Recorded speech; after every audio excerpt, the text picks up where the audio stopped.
जी नाजरीन, our news में खुश आमदीद कहते हैं। खबरों का रुख करते हैं सखी सरवर की तरफ, जहां से हमारे रिपोर्टर नरोज खान बुजदार की रिपोर्ट के मुताबिक उमर सईद मलिक की हदायत पर थाना सखी सरवर पुलिस की कार्रवाई। बलूचिस्तान से पंजाब ईरानी डीजल स्मगलिंग की कोशिश नाकाम, लाखों रुपया मालियत का ईरानी डीजल बरामद।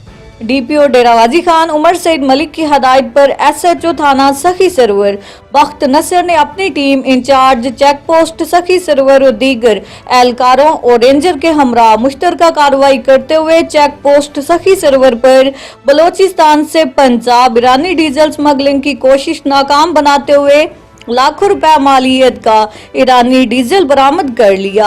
ईरानी डीजल स्मगल करने वाली 9 गाड़ियां भी अपनी तहवील में ले ली, जिनमें बड़ी बड़ी हजारों लीटर की टैंकियां बनी हुई थी। और एसएचओ थाना सखी सरवर बख्त नसर का कहना था कि थाना सखी सरवर की हदूद में जराइम का खात्मा अवलीन तरजीह है। जराइम पेशा अनासिर के खिलाफ बला इम्तियाज कार्रवाइयां अमल में ला रहे हैं।